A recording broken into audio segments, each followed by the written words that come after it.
Hey everyone. This is going to be a part two to the video I had just uploaded concerning King Arthur, John Dee, and the land of Jesus. At the end of that, I had talked about this article here, The Heroic Age, uh, John Dee, King Arthur, and the Conquest of the Arctic by Thomas Green. And I wanted to go through this because I thought it was a good article. It had some information about the North and some of the lands up there. And it gets a bit into why John Dee believed that King Arthur was a real person. Although I don't think, because I'm going to look at a few other things after this that I had found that I think kind of go along with this. And I'm building to an idea, I guess, just a theory. So let me just jump into it here.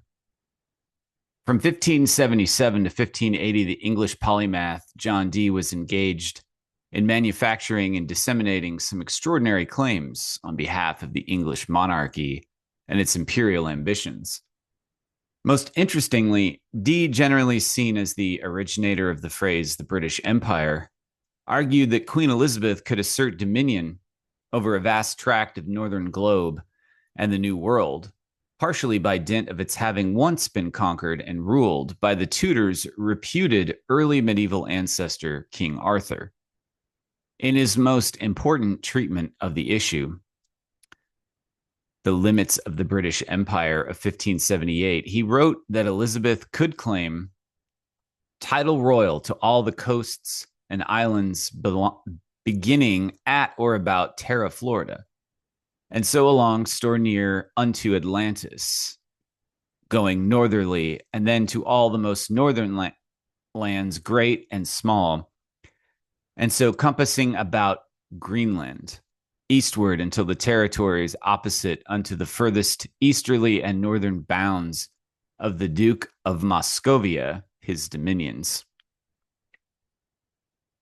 Dee's arguments, culminating in the Limitus, do not rest exclusively upon Arthur's supposed conquest of the northern latitudes. An Oxford friar, the Welsh Prince Madoc, and St. Brendan the Navigator were all also cited as evidence for a historical dominion and thus current ownership. But Dee himself admitted that his case did depend chiefly upon King Arthur. As a result, Dee went to some pains to legitimize his Arthurian material, complaining that the profusion of fables, glossings, untruths, and impossibilities inserted in the true history of King Arthur meant that the truth itself of Arthur's historical acts, as Dee conceived it, was often disbelieved or ignored, and can only be retrieved through a purging of the parasitic legends that had gathered around it, an endeavor that Dee proceeded to undertake. Having weeded out the untruths from the Arthurian narratives he had gathered, Dee could confidently proclaim that Arthur had conquered Gaul, Scandinavia, Iceland, Greenland, all the northern islands around Russia, i.e., the entire Arctic Ocean abutting northern Europe, Estotiland, which may be the Canadian Baffin Island, if it describes a real place, as well as the North Pole itself. The resulting legal case for Tudor ownership of much of the northern world was naturally of considerable interest to Elizabeth. Dee records in his diary a number of meetings with the Queen and leading members of the court, with Elizabeth actually visiting Dee for further discussions. Indeed, it appears that it was Elizabeth who commanded Dee to set out more fully his idea of a northern Arthurian inheritance in the Limitus. If Dee consequently had clear political motives for exaggerating the case he made, this does not mean that his case was purely invented, as researchers sometimes appear to assume. After all, his aim was explicitly to provide documentary proof of the Tudor claims, separating out what he judged to be the genuinely historical data from the chaff of fables and untruths. The remainder of this study stems from the question, what documentary proofs of Arthur's Arctic conquests prompted John Dee to make his astounding claims? The concept of Arthur as a historical warrior of around 500 AD first appears in the Welsh Historia Brittonum of 829 to 830, where he is described as the Duc Bellorum, leader of battles. However, the Arthur of this text is certainly not an overseas conqueror.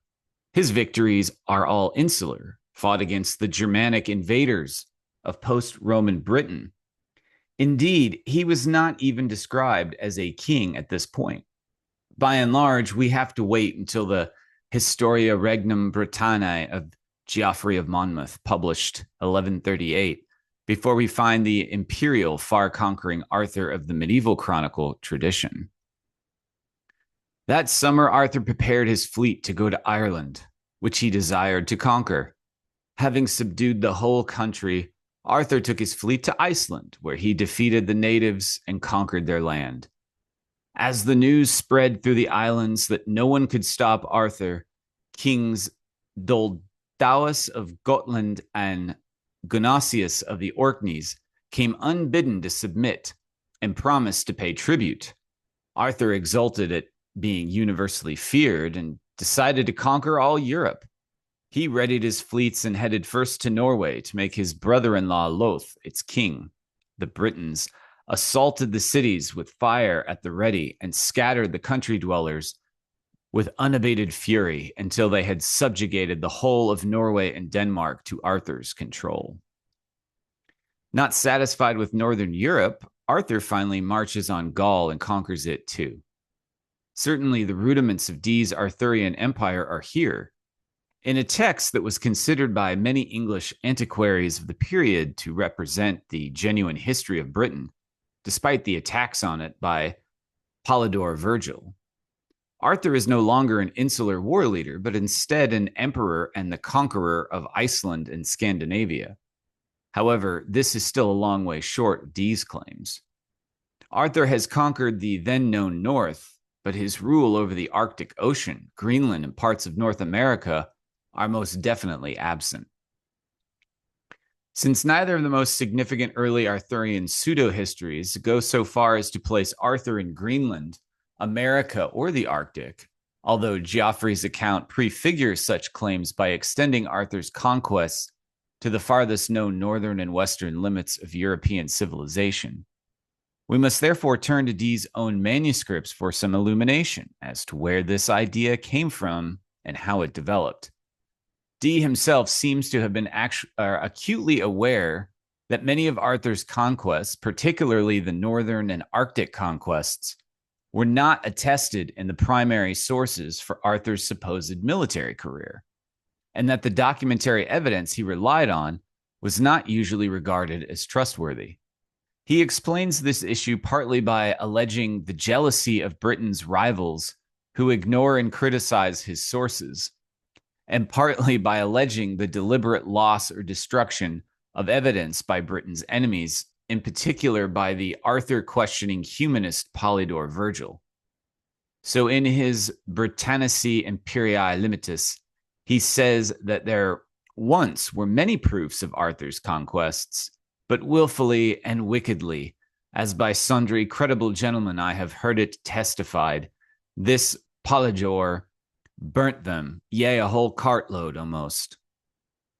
Nonetheless, despite these alleged depredations, Dee did have some solid evidence of Arthur's North Atlantic and Arctic conquests that he could cite, as it was made clear by a 1577 letter from the geographer Gerard Mercator to Dee, which Dee transcribed in his slightly fire-damaged manuscript of Famous and Rich Discoveries, and which Dee translated and summarized in his Limitus. Mercator included a legend to his Great Wall Map of 1569 that referred to Arthur in the following way. Touching the description of the north parts, I have taken the same out of the voyage of James Noyen of Hartsvan Busk, which allegeth certain conquests of King Arthur, King of Britain. And the most part and chiefest things among the rest, he learned of a certain priest in the King of Norway's court in the year 1364. This priest was descended in the 5th generation from them which King Arthur had sent to inhabit these islands. This legend naturally attracted Dee's interest, and the letter from Mercator is an answer to Dee's inquiries about the sources of his knowledge of Arthur's Arctic conquests. For the most part, Mercator copied out for Dee his own notes from a manuscript of Jacobus Noyen, an apparently noted medieval traveler. The ideas about the northern regions, which some time ago I extracted from him, Noyen, follow word for word, save where for the sake of brevity or speed, I have translated into Latin, were it not always his words, I have retained his meaning. To this letter, which includes both Mercator's transcription of Noyen's Dutch text and his Latin summations and comments, Dee added his own English marginal notations, which he made during his transcription of the letter, thus providing us with three different perspectives on the idea that Arthur had ruled in Greenland and the Arctic. In Mercator's transcription, the first mention we get of Arthur comes in Noyen's Dutch, when he refers to a document known as Arthurus Gesten, or the Gestae Arthuri, while discussing the lands immediately around the mountains that are supposed to surround the North Pole. And near here, towards the north, those little people live, of whom there is also mention in the Gestae Arthuri. And this is Mercator actually talking about this. And if you look at the Mercator projection map, I believe the way it's normally presented in the lower right-hand landmass around the North Pole, it's discussing the pygmies and this race of small-statured people. So Noyen's reference is of itself intriguing, since Mercator is one of Dee's sources for Arthur's Arctic activities, and Noyen is Mercator's. So it seems that Noyen himself derived his information from an earlier text known as the Gestae Arthuri. This text has since vanished, but based on their comments, it seems likely that it was also known to both Mercator and perhaps also Dee. Thus, when Mercator breaks off from his transcription of Noyen's Dutch to remark in Latin that these facts and more about the geography of the North are to be found in the beginning of the Gestae Arthuri, which would appear to indicate his familiarity with this text. Less clear-cut, but also potentially suggestive of his own familiarity with the Gestae Arthuri, is Dee's marginal note that reads, Gestae Arthuri, a rare testimony of great importance to the British title to the septentrional regions, Atlantis in particular. Nevertheless, even if the above is true, we are now reliant only on the evidence of Mercator's transcription of Noyen's summary for the contents of this Gestae Arthuri. As such, whatever else this text had to say about the Arctic, little people, and their encounters with Arthur is lost to us. We do, however, find an additional brief reference to some of Arthurian activity in the Arctic mountains in Dee's translation and summary of Mercator's letter in his Limitus, referring to a line, since lost to fire damage, that occurs just before the mention of little people in his transcription of Mercator's letter. Dee writes, these are the mountains around the North Pole, of which it is written that there were among them certain cities, as you can find mention in the Arthuri Gestis above. Dee comments on this in the margin and says, great mountains surrounded the North Pole, in which there were cities in King Arthur's time. As with the previous quote, the import is unclear, but it may well be that Arthur was said to have either conquered or founded the mountain cities around the North Pole in the Gestae Arthuri in order to account for their appearance there. Obviously, such a text is of the utmost importance in the present context, and fortunately, Noyen appears to return to it. Another brief lacuna in the manuscript robs us of some of the detail, but this can again be retrieved from Dee's translation in Limitus. After referring us once more to the mountains around the North Pole, which lie in the 78th degree of latitude, We are told that they do not form a continuous ring. Rather, they are broken at various points by channels known as the indrawing seas, due to their irresistible northward current drawing water into a central sea around the pole itself.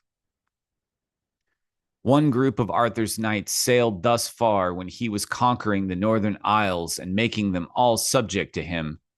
And we read that nearly 4,000 persons entered the indrawing seas who never returned. But in AD 1364, 8 of these people, i.e., descendants of Arthur's invading force, came to the king's court in Norway. Among them were 2 priests, one of whom had an astrolabe, who was descended in the 5th generation from a Bruxellensis. One, I say, the 8 were sprung from, those who had penetrated the northern regions in the first ships. Again, we have a frustratingly brief summation of Arthur's deeds in the far north. From what we have, it would seem that according to the Gestae Arthuri, Arthur sent part of his army of at least 4,000 people into the indrawing seas, since they were the only way to pass beyond the Arctic mountains that he seems already to have run up against, presumably with the intent to conquer and colonize whatever islands lay within the central sea surrounding the North Pole. After alluding to this expedition, Noyan then breaks off from the Arthurian narrative to discuss more recent, but by his account, related events. Muir has possibly argued that the details of the 8 visitors to the Norwegian court in 1364 probably do, in fact, derive from Noyan's own experience, and that he himself met the priest with the astrolabe in Bergen in 1364, which carries with it the necessary implication that Noyan was alive in the mid-14th century, and thus that the Gestae Arthuri that Noyan quotes from was already in existence by this point, as Muir indeed notes. Who exactly the 8 visitors were whom Noyan believed to be the descendants of Arthur's men is unclear, though Taylor is of the opinion that Noyan is here mistakenly assigning Arthurian origins to a band of the Norse settlers in Greenland, or even a group from Markland, Labrador. Whatever the case may be, Noyan then appears to return to his summary of the narrative of the Gestae Arthuri. That great army of Arthur's had lain all the winter of AD 530 is inserted in a blank space in the text. In the northern islands of Scotland, and on May 3rd, a part of it crossed over into Iceland. At that time, there returned from the north 4 of the 12 ships whose captains warned Arthur of the indrawing seas, so that Arthur did not proceed further, but peopled all the islands between Scotland and Iceland, and also peopled Grockland. Mercator adds here, so it seems the indrawing sea only begins beyond Grockland. In this Grockland, he found people 23 feet tall, that is to say, of the feet with which land is measured. Where this Grockland that Arthur settled is supposed to be is not entirely clear. Dee believed it to be Greenland, though his belief seems to have been based mainly on the shared GR. On Mercator's globe, it lies west of Greenland and may be a representation of the Arctic Baffin Island. Whatever the case may be, the above clearly constitute a claim by the Gestae Arthuri that Arthur both subjugated and populated at least parts of the far north in the 6th century. The context of this colonization appears to be a brief and forced lull in the expansion of his empire due to concerns over the treacherous nature of the indrawing seas, with Arthur using this time to settle those lands he has thus far conquered. Dee's translation of the above section, which is slightly damaged in the transcription, indicates that the 4 ships which warned Arthur were the remainder of an original group of 12, while the next section of Noyan's part of the Gestae Arthuri confirms that these 12 were in fact an expedition sent out by Arthur. In this context, it would seem natural to conclude that the 4 ships were the remnants of Arthur's already referenced first attempt to send part of his army through the indrawing seas to whatever lands lay around the North Pole beyond them. Hence the ship's warning to Arthur about the seas. Arthur, however, seems not to have been willing to give up on the idea of passing beyond the Arctic mountains via these channels. When those 4 ships had come back, there were sailors who asserted that they knew there were magnetic rocks under the water and that 8 ships had foundered because of their iron nails.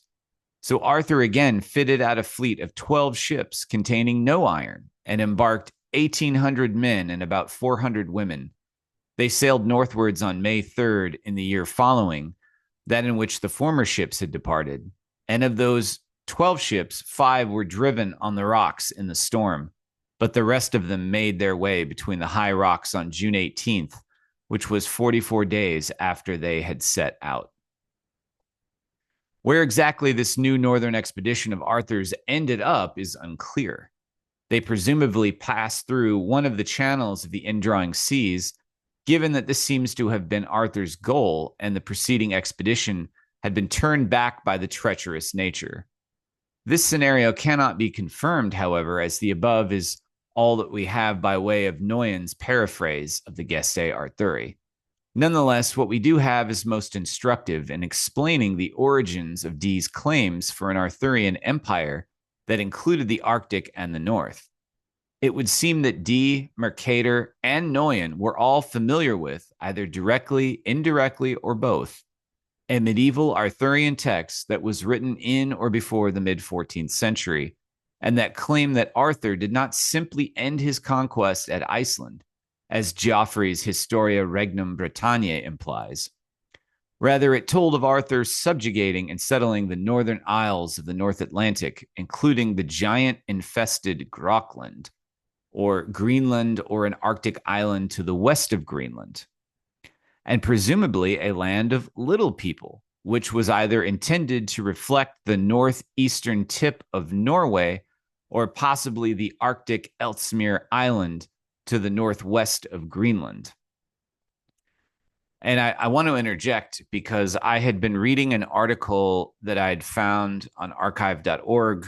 It was like 20 pages long, but it had to do with the extremely hairy people of Yesso. And it talked about visiting Yesso, and by Yesso, they were talking about the northern landmass above Japan, at least, and that the people were described as being very small and extremely hairy.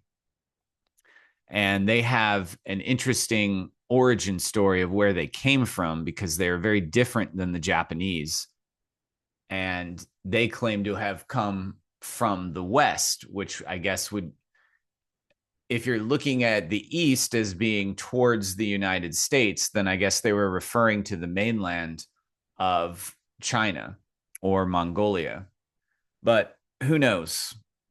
I just thought I would throw that in there. Another interesting group of small people who, from what I was reading, looked like they had just been completely conquered and beaten down, but had still preserved their culture and their language. Of this Gestae Arthuri, we have no further evidence, and the same is true of Noyen's text. Whatever else it said of Arthur's activities in the Arctic, we cannot know. Richard Hakluyt, having read Dee's manuscript, asked Mercator in 1580 for further details, but met with a disappointing response. The history of the voyage of Jacobus Noyen throughout all Asia, Africa, and the North was lent me in time past by a friend of mine at Antwerp. After I had used it, I restored it again. After many years, I required it again of my friend, but he had forgotten of whom he had borrowed it. However, while significant, the Gestae Arthuri and Noyen's text via Mercator were not Dee's only sources of his North Atlantic and Arctic Arthur. Dee, in his marginal notes on Mercator's letter, comments on Noyen's paraphrase of the Gestae Arthuri account of Arthurian colonies in Groenland as follows. Note the colonies sent by King Arthur into all the North Islands and by name into Groenland which I yet suppose to be the same which is otherwise anciently known as Groenland, and that you had the word before aught of the book De Priscus Angelorum Legibus. Clearly, Dee had already read of Arthur's supposed northern conquest, particularly of Greenland, which he became acquainted with Noyen, just as he may himself have read the Gestae Arthuri. The source he refers to was William Lambarde's, which I'm not going to read all that, which Dee had a copy of in his library and used in his Limitus. The relevant portion of Lambarde's book was also known to Hakluyt, that other proponent of an Arthurian Atlantic and Arctic empire, who translated it in his principal navigations. Arthur, which was sometimes the most renowned king of the Britons, was a mighty and valiant man and a famous warrior. This kingdom was too little for him, and his mind was not contented with it. He therefore valiantly subdued all Scantia, which is now called Norway, and all the islands beyond Norway, to wit, Iceland and Greenland, which are appearing unto Norway, Sweden, Ireland, Gotland, Denmark, Semmeland, Windland, even into Russia, in which Lapland he placed the easterly bounds of his British Empire, and many other islands beyond Norway, even under the North Pole, which are appendices of Scantia, now called Norway. These people were wild and savage, and had not in them the love of God, nor of their neighbors, because all evil cometh from the north. Yet there were among them certain Christians living in secret. But King Arthur was an exceeding good Christian, and caused them to be baptized, and throughout all Norway to worship one God, and to receive and keep inviolably forever faith in Christ only. At that time, all the noblemen of Norway took wives of the noble nation of the Britons, whereupon the Norse say that they are descended of the race and blood of this kingdom. The aforesaid King Arthur obtained also in those days of the Pope and court of Rome that Norway should be forever annexed to the crown of Britain for the enlargement of this kingdom, and he called it the Chamber of Britain. For this cause, the Norse say that they ought to dwell with us in this kingdom, to wit, that they belong to the crown of Britain. This text tells much the same tale as the Gestae Arthuri seems to, of an imperial Arthur who established his dominion over the whole of the northern latitudes, though here we get some additional details that do not appear in Noyen's fragmentary paraphrase of the letter. As such, it backs up the conclusion reached previously that Dee was not the first to connect Arthur with the far north and Arctic regions, or indeed the North Pole itself. And contrary to the frequent assumption, this connection cannot simply be dismissed as Elizabethan propaganda. Indeed, not only does the Gestae Arthuri appear to date from the mid-14th century or before, but Lombard himself had a very clear source for the text he gave, a manuscript of the Legis Edwardi Confessoris, into which it has been demonstrated there were inserted an Arthurian section taken from the Legis Angelorum Londinus Collecti, which now survives through such interpolations, aside from a single complete manuscript. This source is most significant, not least because the Legis Angelorum, with its claims of Arthur's northern conquests and conversions, has been shown to have been composed around 1210 AD. As such, the tradition of Arthur as a North Atlantic and Arctic conqueror must certainly go back to at least the very early 13th century. So I'm not going to read through all of the rest of this. I just kind of wanted to touch on that part, but this is a really interesting article linking a lot of things together for whether or not the I pulled up this article too, but I can't get it to pull up. But if anyone's interested, I found this journal article, He Dreams of Dragons, Alchemical Imagery in the Medieval Dream Visions of King Arthur. So Apparently, King Arthur, in the legend, he has a dream of a dragon and a bear that are fighting one another, and then the dragon incinerates the bear. And it was supposedly to represent him fighting against Rome. Okay. And I can't help but notice that, a lot of people want to put onto the Arthurian legend, or maybe the story or parallels to the story of Christ, or if we're talking about a little season here. And, I was looking at around this time of 500 AD being more likely the time of when we think of as 70 AD. So having the timeline been shifted or time added somewhere around this point of time where the saints would have been ruling and reigning with Christ, it is quite possible that this Arthurian legend stems from something pertaining to that, and that possibly Arthur was a figure. Maybe his name wasn't Arthur, possibly could have been a saint, but he was conquering certain lands and, of course, going into the Arctic to the camp of the saints. I don't know. I mean, it's just, I'm kind of getting that sense, but I'm not saying that's what it is.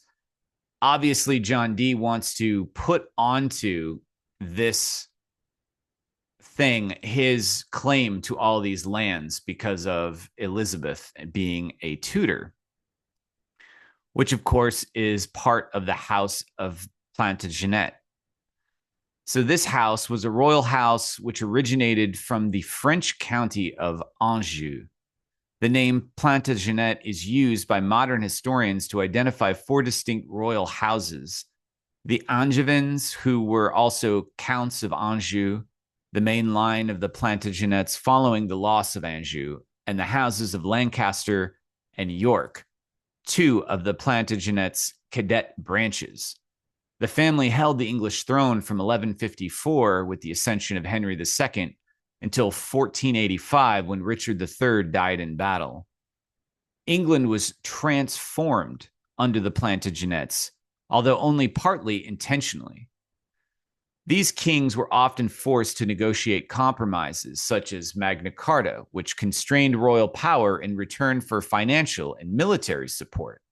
The king was no longer just the most powerful man in the nation, holding the prerogative of judgment, feudal tribute, and warfare, but he had defined duties to the realm, underpinned by a sophisticated justice system.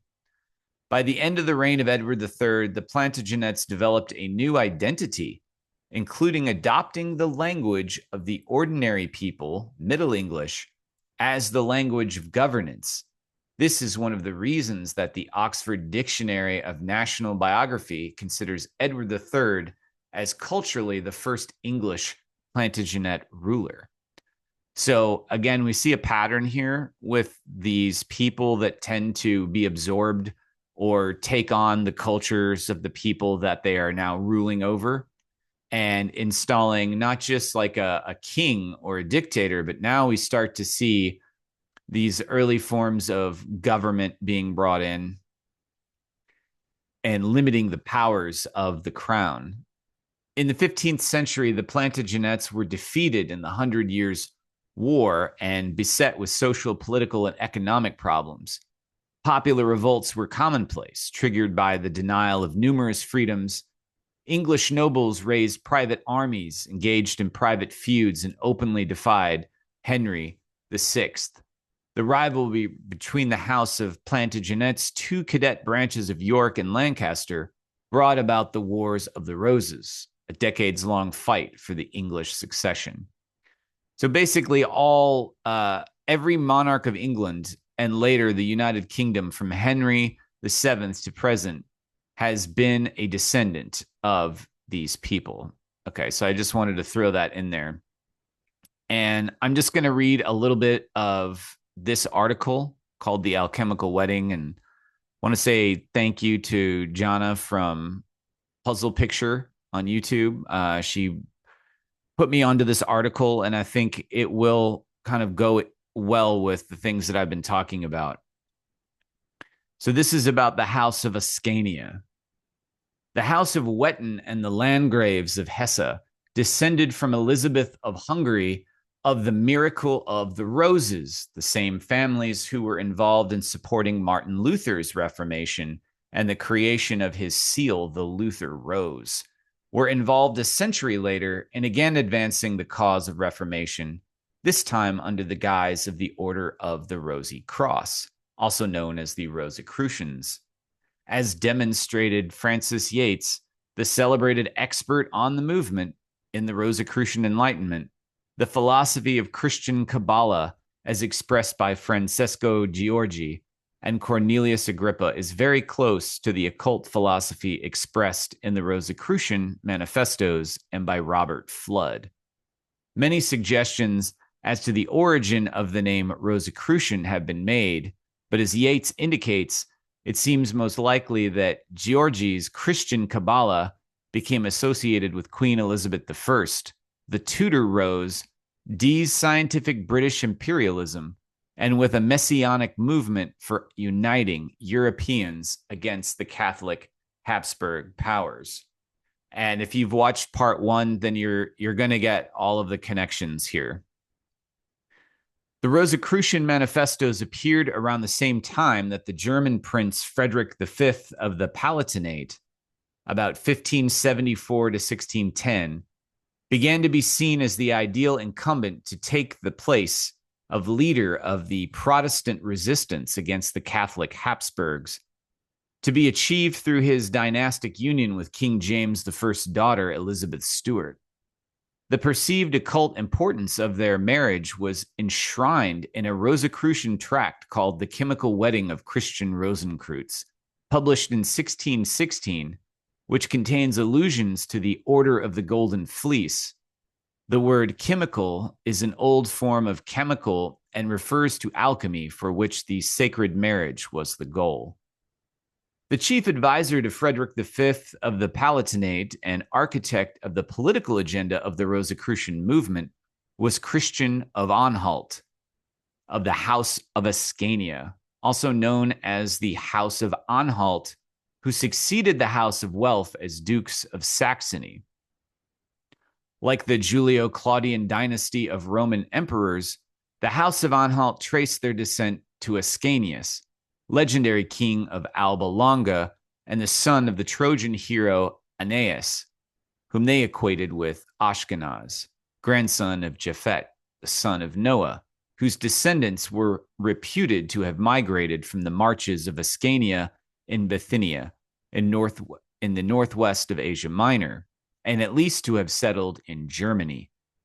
Similarly, Trithemius de Origin Gentis Francorum Compendium, 1514, described the Franks as originally Trojans or Sicambrians, who after the fall of Troy came into Gaul after being forced out of the area around the mouth of the Danube by the Goths in 439 BC.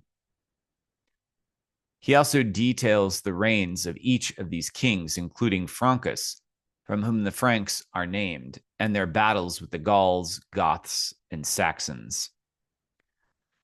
The Duchy of Saxony was originally the area settled by the Saxons in the late early Middle Ages, when they were subdued by Charlemagne during the Saxon Wars from 772 and incorporated into the Carolingian Empire by 804 as Francia. With the Treaty of Verdun in 843, Saxony became one of the 5 German duchies of East Francia. The early dukes of Saxony were members of the House of Bellung, who traced their descent to Ludolf, who married Oda Bellung, great-granddaughter of Guillaume of Gaon, purported son of Rabbi Machir of the royal line of David, who ruled the Jewish princedom in Septimania in southern France. Rabbi Machir was a member of the Kalonymos family of northern Italy that had immigrated to Germany in the 10th century, where they became leaders of the community of the Ashkenazi Hasidim movement, who were central to the development of the Kabbalah. According to Jewish legend, after the fall of Jerusalem in 70 AD, the Romans transported large numbers of the Jews to distant regions of the Roman Empire, many of them being sent as slaves to a German region on the Upper Rhine, which was known as Ascania, named for Ascanius, who was equated with Ashkenaz of Genesis, whose father Gomer was an ally of Gog, the chief of the land of Magog, hence the term Ashkenazim. According to Ottfried Neubecker, in a guide to heraldry in the heroic poem by Heinrich von Weldeck, based on the story of Aeneas, the bearer of the arms of a lion refer to Henry the Lion, Duke of Saxony, set against the bearer of the arms of an eagle, symbol of the Holy Roman Empire. Weldeck, who was an influence on Wolfram von Eschenbach, wrote his most sizable work, the Aeneas Romance, the first courtly romance in a Germanic language. Weldeck's Aeneas was based on the Old French Roman d'Aeneas, that in turn was inspired by Virgil's Aeneid. The Roman d'Aeneas is one of the three important romances of antiquity of the period, the others being the anonymous Roman de Thebes and the Roman de Troyes of Benoit de Saint-Maurice, who belonged to the court of the Plantagenets. So it's very clear that Germany and then later the British royalty was really coming out of this group of people that seemed to be related to the sons of Japhet, right? Through Gomer, Ashkenaz, Gog, and the land of Magog.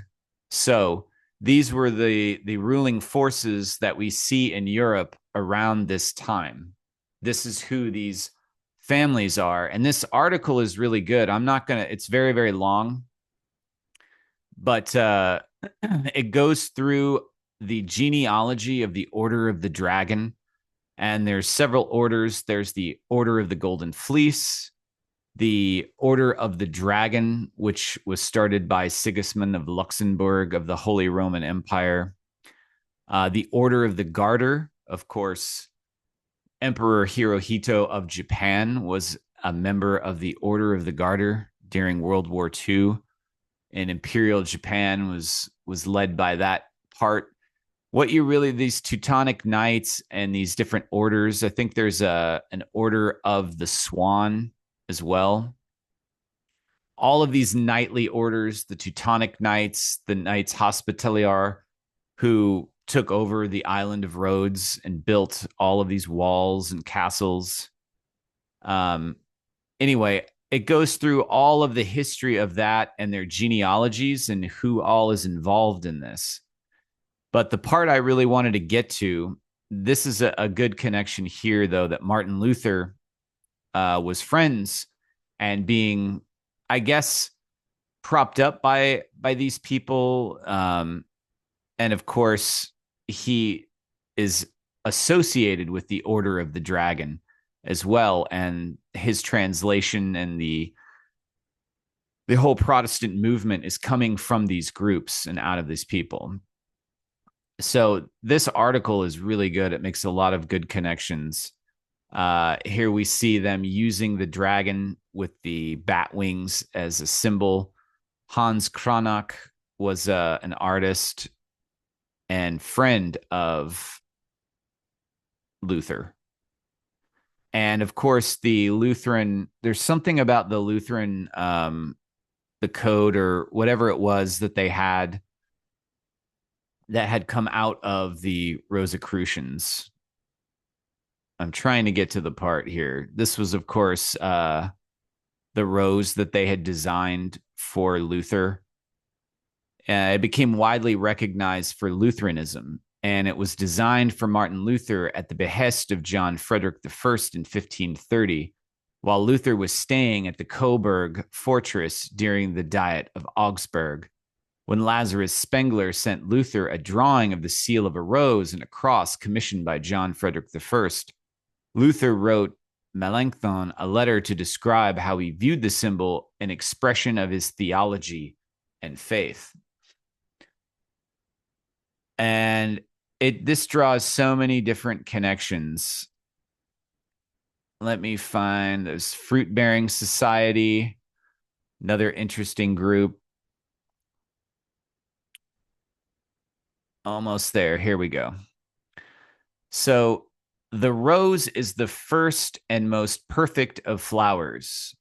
The gardens of philosophy are planted with many roses, both red and white, which colors are in correspondence with gold and silver. The center of the rose is green, as emblematic of the green lion or first matter. Just as the natural rose turns to the sun and is refreshed by rain, so is the philosophical matter prepared in blood, grown in light, and by these made perfect. And Maurice, also called the Learned, was a great patron of alchemists and medical men. An Anglophile, Maurice actively pursued connections with England and maintained a company of English comedians. Maurice's father had been William IV of Hesse-Kassel, called William the Wise, a notable patron of the arts and sciences and a pioneer of astronomical research, who founded the first European observatory in 1564 in his castle at Cassel, and was on friendly terms with Tycho Brahe, a friend of John Dee. Both manifestos were published by an official printer to Maurice. Meyer composed a wedding song for the marriage of Frederick V and Elizabeth, and in 1619, he became Maurice's physician. He's talking about Michael Meyer, right? Michael Meyer from Halloween. Meyer wrote that the 1603-1604 celestial phenomenon was a sign to the Rosicrucian Brotherhood to emerge from their period of secrecy. In 1608, Meyer went to Prague, and in 1609, he formally entered the service of Rudolf II as his physician and imperial counselor. Rudolf raised him to the hereditary nobility and gave him the title of Imperial Count Palatine. In both Silentium Post Clamoris and Themis Aurea, Meyer maintains that the RC fraternity actually exists and is not a mere mystification, as some have suggested. However, he asserts that he is not a member and is too humble to have access to such exalted beings. The Themis Aurea discusses the RC fraternity as an order of chivalry, comparing its RC emblem with the insignia of other orders, the double cross of the Knights of Malta, the fleece of the Order of the Golden Fleece, or the garter of the Order of the Garter. Meyer goes on to affirm that the emblem of the RC order is neither a double cross, a fleece, or a garter, but the words RC. Meyer was a friend of fellow alchemist and Rosicrucian Robert Fludd, 1574 to 1637. Fludd traveled for 6 years in France, Germany, Italy, and Spain, where he studied with Jewish Kabbalists and was visited by Meyer. By his own account, Fludd also spent a winter in the Pyrenees studying theurgy with the Jesuits. Fludd's vast volumes on the universal harmony, the Utrusque Cosmi History, published at Oppenheim in 1617, are heavily influenced by the Franciscan Kabbalist Francisco Giorgi and essentially represent Giorgi's philosophy in a later form. Fludd's Apologia opens with an invocation of the traditions of the Prisca Theologia, particularly Mercurius Trismegistus. Fludd defended the Rosicrucians from charges of detestable magic and diabolical superstition. The Rosicrucian brothers, explains Fludd, only used good kinds of magic, magia, Kabbalah, and astrologia, that were mathematical and mechanical. The magic of the Kabbalah was holy, he argued, teaching how to invoke the sacred names of angels. The Nova of 1603-1604 was taken to mark the coming of the new age, a circumstance set out in detail by Fludd in 1616. Fludd wrote in his Tractatus Apologetica in 1617, that new star of 1572 marked the beginning of the Rosicrucian work, which then continued to be prepared in secrecy until the 1603-1604 conjunction, which was a sign to the Brotherhood to emerge into the open, expand their membership, and begin the restoration of the world. So what are we seeing here? We're seeing that these orders, these groups, go back all through time. There's different family bloodlines involved in this, and that a lot of this alchemical symbolism, I think, is really pointing towards a spiritual or a science of spirits, and one that has to do with immortality, or at least elongating one's earthly life in the flesh, or being able to pass one's soul into a new body, like a homunculus, or creating an offspring for which they can perform the opening of the mouth ceremony, as described by the Egyptian funerary rites. I do think it's possible that they have found some way to do this, but I think this is also going to get into another idea that I have to look at the serpent in the garden and what was really going on with this serpent and the tree of the knowledge of good and evil, and these builders that we keep hearing about, the stone that the builders rejected. We know who the stone is, but who are the builders? And I think we're starting to get a picture of who these people are. I know I've talked about the Herodian dynasty of kings. They had 7 of them connected to the Edomites. I'm going to go into a future video about the connection between the Edomites and the Hyksos, who ruled Egypt just before the Hebrews were taken into captivity there for however many hundred of years. And the Chaldeans as well seem to be a part of this. So it's looking like Gog, or Magog itself, is really a bunch of these different family bloodlines who all seem to get involved in these brotherhoods or these occult fraternities down through the ages, keeping in their own bloodline the, I guess, truer histories, and trying to insert the false histories into our timeline. But as I showed in my last video, John Dee was wrapped up in this. He was summoning angels. He was on a quest, a grail quest, connecting the grail quest with immortality, but also with geographically being able to surround the camp of the saints, or locating it. And I think that Dee is looking at the Arthurian legend as a way of identifying where these saints had gone and where they could possibly still be, or their descendants could be.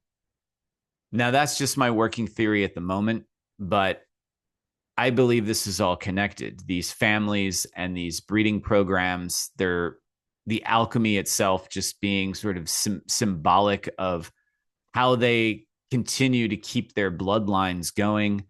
And I'm going to get more into this spiritual aspect of it in my video on angels and spirits, and on the serpent in the garden, and explore more of these ideas. So again, these are just my ideas and theories and thoughts. I'm just presenting the information. I'm not trying to state that this is fact or anything else. So feel free to disagree with me, and I would love to hear what you think in the comments. Until next time, everyone, take care.